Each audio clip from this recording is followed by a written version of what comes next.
탄어 스님의 업적과 가르침을 기려온 탄어 기념박물관이 5월 가정의 달을 맞아 온 가족이 함께 즐길 수 있는 축제장을 열었습니다. 미디어 아트, LED 트론 댄스 등 전통과 현대가 조화를 이룬 프로그램들로 세대를 초월해 불교 문화를 친숙하게 즐기는 특별한 경험을 제공할 것으로 보입니다. 조계종 총무원장 진우 스님을 비롯한 한국 7대 종교 지도자들이 지난 28일까지 리투아니아 등 발트 3국의 이웃 종교 성지를 순례하며 세계 종교 지도자들과 교류했습니다. 부처님의 일대기를 과감한 상상과 소설 형식의 현대적 언어로 풀어낸 책 붓다가 발간됐습니다. 원적에 든 자승대종사가 인도 순례 기간 동안 직접 감수해 의미가 더 특별한 이 책은 불교를 처음 접하는 젊은 불자와 초심자들에게 새로운 영감을 줄 것으로 기대됩니다. 조계종 사회노동위원회를 비롯한 종교계와 사회단체들이 제21대 국회 통과를 기원하며 마지막까지 원력을 모았던 민주유공자법이 결국 이번 국회 문턱을 넘지 못했습니다. 야당 단독으로 처리한 해당 법안에 대통령이 거부권을 행사하며 제21대 국회에서는 더 이상 다룰 수 없어 자동 폐기됐습니다. 선우위는 제22대 국회에서 반드시 법안이 통과될 수 있도록 노력을 이어간다는 계획입니다.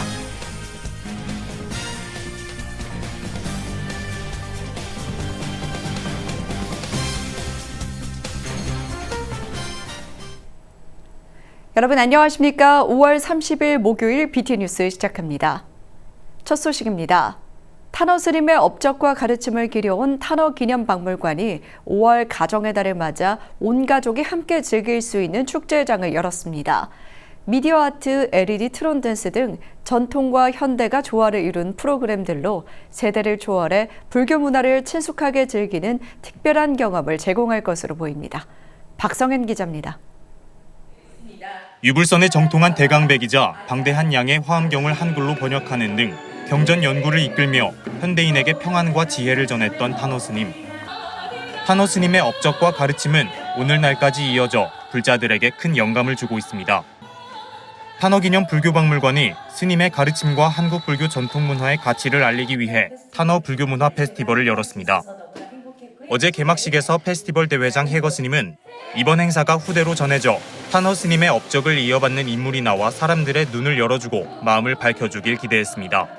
그런 분들이, 그런 경전들이, 무한한 큰 경전들이 앞으로 나와서 이 세상 사람들 눈을 항상 열어주고 세상 사람들의 마음을 항상 밝게 해주는 그런 시대가 올 수 있도록 해지기를 간곡히 발언합니다. 가정의 달을 맞아 열린 이번 페스티벌은 가족이 함께 즐길 수 있는 다양한 프로그램들로 구성됐습니다. 특수 스크린과 조명을 사용해 이야기를 그려나가는 라이트 드로잉 아티스트 마틸다 작가가 탄어 스님이 생전 강조했던 이야기를 빛으로 그리는 이색적인 퍼포먼스로 사부대중의 박수를 받았습니다. 체험 행사의 사부대중의 참여도 두드러졌는데 불교 문화와 미디어 아트를 결합한 실감형 콘텐츠로 도안을 선택해 내 안의 부처님을 직접 골라 색칠해보는 프로그램도 마련됐습니다. 이외에도 탄어 스님의 대표 서예 작품인 향상일로, 불세사업, 판토육합 등을 전통 방식으로 찍어보는 탁본 체험과 금강경 사구계의 일부 구절을 사경하는 금사경 체험도 인기를 끌었습니다. 행사에 참가한 이종환 서울시의회 문화체육관광위원장은 이번 페스티벌은 세대를 아울러 한국 전통불교 문화의 가치를 알릴 수 있는 기회라며 페스티벌을 기해 전 세대가 함께 어울릴 수 있는 문화 콘텐츠로 더 발전하길 기대했습니다. 청소년과 어르신들이 같이 어울릴 수 있는 그런 문화로 다 발전돼야 되지 않나 이런 생각이 들고요. 그 탄어 스님의 그 가르침을 좀 배워서 청소년들한테 전달할 수 있는 이런 계기가 됐으면 좋겠습니다. 또 행사에 준비된 다양한 프로그램을 통해 우리 고유의 전통 문화가 세계로 알려져 서울이 글로벌 문화 도시로 자리매김하길 기대하고 서울시도 전통 문화 보존과 발전을 위해 노력을 아끼지 않겠다고 밝혔습니다. 탄어 불교문화 페스티벌은 다음 달 2일까지 이어지며 LED 트론 댄스, 무빙 샌드 아트 등 전통과 첨단 기술이 어우러진 다채로운 프로그램으로 시민에게 볼거리와 즐길거리를 제공해 친숙한 불교 문화를 제공할 예정입니다. BTN 뉴스 박성현입니다. 조계종 총무원장 진우 스님을 비롯한 한국 7대 종교 지도자들이 이웃 종교 성지를 순례하며 세계 종교 지도자들과 교류했습니다. 한국종교지도자협의회는 지난 20일부터 28일까지 8박 10일간 리투아니아, 라트비아, 에스토니아 등 발트 3국을 방문했습니다.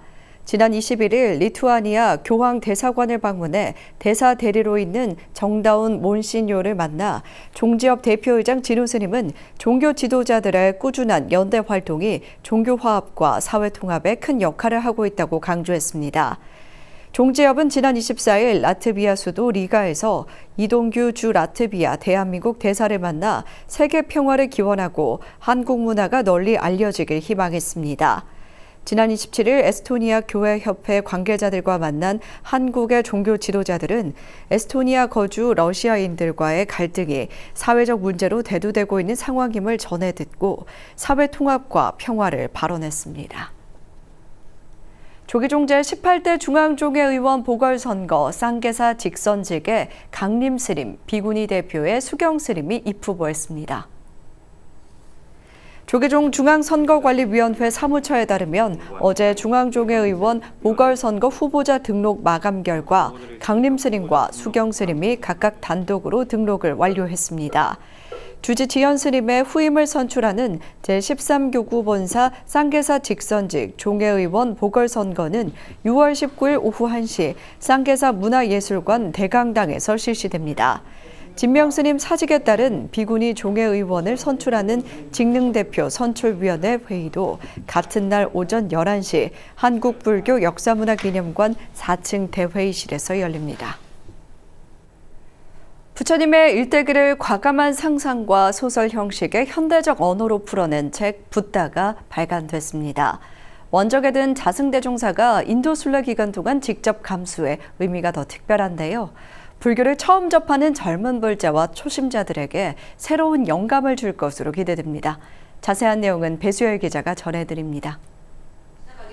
부처님의 일생을 새로운 시각으로 풀어낸 책 붓다가 발간됐습니다. 윤재웅 동국대 총장, 박기련 건학위원회 사무총장이 2020년 2월부터 공동 집필한 붓다는 철저히 경전에 입각하면서도 서술의 재미를 위해 지나치게 교훈적이거나 학문적인 관점을 벗어나 소설에 근접한 형식을 차용해 독자들이 쉽게 접근할 수 있도록 구성했습니다. 현대 독자들이 좀 더 이해하기 좋게 가족 드라마적 요소가 이 안에 좀 많이 이렇게 가미돼 있어요. 그러니까 기존에 이렇게 보면 성인이 되고 난 뒤에 너무 인간적인 모습 이런 것들이 잘 안 보이는데 인간적인 모습 그런 것들을 좀 많이 성인도 이런 생각을 하실 수 있구나 그런 것들을 좀 많이 느낄 수 있게. 불교 종립대학인 동국대에서 처음 발간한 부처님 일대기 붓다는 열반을 시작점으로 잡은 것이 큰 특징입니다. 부처님의 일멸이라고 하는 것은 성도만 중요한 것이 아니고 성도 이후에 많은 사람들에게 전법을 하는 행위의 완성에 있다라고 보는 겁니다. 그래서 자승스님께서 전법하자고 그렇게 외치시는 것도 다 부처님의 그 생애의 가장 중요한 과정에서의 그 전법을 강조하시기 위해서 그런 게 아닌가 하는 그런 생각을 하는 거고요. 제3부 전법의 길에서는 길 위에서 만난 이들에게 가르침을 전했던 부처님의 발자취가 생생하게 그려집니다. 조계종 전 총무원장이자 동국대 건학위원회 고문이었던 해봉 자승대종사의 유지가 담긴 대목으로 43일 인도 순례 기간 동안 교정본을 가지고 다니며 자승대종사가 직접 감수했습니다. 보다 더 불자와 국민들이 쉽고 편안하게 읽을 수 있는 부처님 생각이 필요하시겠다는 그런 말씀을 해주셔가지고 그 명을 저랑 윤재훈 총장이 받아서 이 책을 내게 됐고요. 이 외에도 부처님의 생애를 보다 함축적이고 간편하게 읽을 수 있게 붓다에 게재된 120여 편의 시 중 108편을 추려낸 시집 열반은 가장 큰 즐거움이여라를 함께 발간했습니다. 붓다와 열반은 가장 큰 즐거움이여라는 오는 30일부터 온라인을 통해 예약 판매를 시작합니다.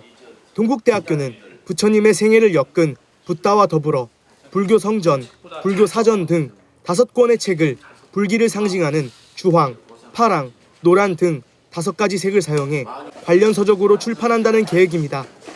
BTN 뉴스 배수열입니다.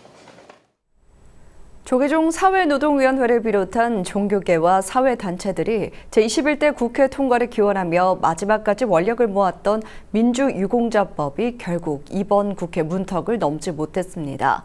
야당 단독으로 처리한 해당 법안에 대통령이 거부권을 행사한 건데요. 임기를 다한 제21대 국회에서 자동 폐기됐습니다. 산후위는 제22대 국회에서 반드시 법안이 통과될 수 있도록 노력을 이어간다는 계획입니다. 박윤주 기자입니다. 유공자법 즉각 제정하라! 4.19나 5.18처럼 별도의 특별법이 존재하지 않는 민주화운동 희생자와 가족을 유공자로 예우하는 민주유공자법. 전국 민족민주유가족협의회는 2021년 6월 21일부터 1065일째 민주유공자법 제정 촉구 시위를 이어오고 있습니다. 21대 국회 마지막 본회의를 하루 앞둔 지난 27일, 조계종 사회노동위원회 등 사회단체와 유가족이 이번 국회에서만큼은 해당 법안이 반드시 통과돼야 한다며 한 목소리를 냈습니다. 민주유공자법 반드시 제정해서 이 땅의 민주화를 위해서 희생하신 모든 영령들이 늦게나마 저 하늘과 극락에서 우리를 바라보며 웃고 남은 가족들 생각하면서 더 이상 슬퍼하지 않는 그런 세상이 됐으면 좋겠습니다. 21대 국회에서 꼭 민주화 유공자법을 통과시켜서 우리 국민들에게 민주주의의 근본을 다시 되새기고 대한민국의 민주주의의 초석을 놓는 일을 해야 된다고 생각해서 오늘 함께 참여했습니다. 참가자들은 국회 정문을 출발해 의사당 본관 입구까지 2시간가량 우체투지로 이동하며 법안 통과를 호소했습니다. 민주화의 자식과 가족을 잃은 유가족도 노고를 이끌고 우체투지에 함께하며 법안 통과를 기원했습니다. 우체투지 다음 날 열린 국회 본회에서 민주유공자법은 총 161표 중 찬성 161표로 가결됐습니다. 가까스로 국회 본회를 통과한 민주유공자법은 야당 단독 처리로 곧바로 벽에 부딪혔습니다. 심사 기준, 정치적 이해관계 등 모호한 규정을 이유로 강정의 국가보훈부 장관이 윤석열 대통령에게 제2요구권, 거부권 건의 등을 밝혀 어제로 임기가 만료된 21대 국회에서는 결국 폐기해야 하는 법안이 된 겁니다. 조계종 산후위는 포기하지 않고 22대 국회에서 육아협과 활동을 이어가겠다는 입장을 밝혔습니다. 사회노동위원회도 이 땅을 위해서 헌신적으로 활동했던 그분들을 위해서도 이 법이 물론 부족한 부분이 있으면 고치더라도 여야가 빨리 합의해서 통과시키는데 우리 사회노동위원회도 기도하고 필요시 가족들 같이 행동하고 그럴 예정입니다. 2020년 처음 발의돼 철회되고 재상정되며 제자리 걸음을 반복하고 있는 민주유공자법이 22대 국회에서는 본회의를 통과할 수 있도록 조계종 사회노동위원회를 비롯한 종교계와 시민사회단체는 지속적인 연대를 이어간다는 계획입니다. BTN 뉴스 박윤주입니다. 60년간 자신만의 서품과 성격을 일궈온 류영희, 류재학 남매 작가의 작품을 한자리에 모은 기획전이 관심과 호응을 얻고 있습니다. 대구 수성 아트피아에서 열리고 있는 기획전 연주 필집 붓 노를 삼다는 해정 류영희 작가와 문강 류재학 작가의 작품을 한자리에서 볼 수 있는 전시로 남매라는 혈연의 뿌리는 같으면서도 다른 예술적 행보를 걸어온 두 작가의 수준 높은 작품을 만날 수 있습니다. 류영희 작가는 아름다움을 강조한 한글 서예로 전통과 저변 확대에 심혈을 기울였다면 류재학 작가는 전통과 현대의 양단을 아우르면서 한문 서예, 전각, 서각 판화 등 폭넓은 예술 세계를 걸어왔습니다. 남매 작가의 묵향을 담은 연주 필집 붓 노를 삼다 전시는 다음 달 5일까지 대구 수성 아트피아 1, 2 전시실에서 관람할 수 있습니다. 천안 태조산 각원사가 경애학당 수료식과 제22기 불교대학 졸업법회를 봉행했습니다. 지난 26일 각원사에서 열린 법회에는 조실 법인대종사를 비롯해 주지 대원스님, 문진석 국회의원, 이재관 국회의원 당선인, 한진우 총동문 회장 등이 참석했습니다. 법인스님은 졸업은 끝이 아닌 시작이라며 쉬지 말고 끝없이 정진해달라고 격려했습니다. 대원스님은 졸업생들에게 부처님 법을 실천하는 불자로 천안과 한국 불교 발전에 기여해달라고 당부했습니다. 제22기에는 93명이 졸업했으며 2023년도 경애학당은 주 야간 184명이 수료했습니다. 기장 독림사가 한국을 방문한 대만 청소년과 한국 청소년을 대상으로 문화체험 교실을 진행했습니다. 독림사는 지난 23일 부산 성모여고 학생과 대만 숭관 고급중학교 30여 학생을 대상으로 전통 염색과 참선 명상, 활쏘기 등 한국 전통 문화와 불교 문화를 체험하는 시간을 마련했습니다. 독림사 주지 성탄스님은 종교를 떠나 다양한 문화를 체험하며 인성과 배려심을 배양하는 기회가 되길 기대했습니다. 행사는 성모여고와 대만 숭관 고급중학교 교류 행사 중 문화체험 프로그램 일환으로 진행됐으며 독림사는 청소년 포교를 위해 전통 문화와 불교 문화를 체험할 수 있는 문화교실을 상시 운영하고 있습니다. 양평 유점사가 지역 어르신 초청 경로잔치를 열었습니다. 유점사는 지난 25일 주지 수선스님, 김선규 국회의원 당선인 등이 참석한 가운데 300여 지역 어르신을 초청해 경로잔치를 열었습니다. 수선스님은 유점사 도량을 이렇게 가꿀 수 있었던 건 모두 어르신들의 도움과 협조 덕분이었다며 감사를 전했습니다. 유점사는 지역 발전에 기여해온 청년들에게 희망 지원금을 전달하고 관내 모범 학생에게 장학금을 지원하는 등 지역 복지에 기여하고 있습니다. BTN 붓다회 광주불교 사찰순례단이 강원도 양양 낙산사와 홍련암으로 구법순례를 다녀왔습니다. 지난 18일 순례 단원들은 지도법사 화순 법계사 지목스님과 낙산사와 홍련암을 돌아보며 신심을 다졌습니다. 지목스님은 BTN 붓다회 회원들이 포교의 선두주자가 돼야 한다며 활동을 독려했습니다. 매월 셋째 주 토요일 전국 명찰을 찾아 법을 구하고 있는 순례단은 오는 15일 김천 직지사로 구법순례를 이어갈 예정입니다. 5월 30일 목요일 7시 BTN 뉴스 마칩니다. BTN 뉴스는 내일도 알찬 소식으로 찾아뵙도록 하겠습니다. 건강한 하루 보내시기 바랍니다. 함께해 주신 여러분 고맙습니다.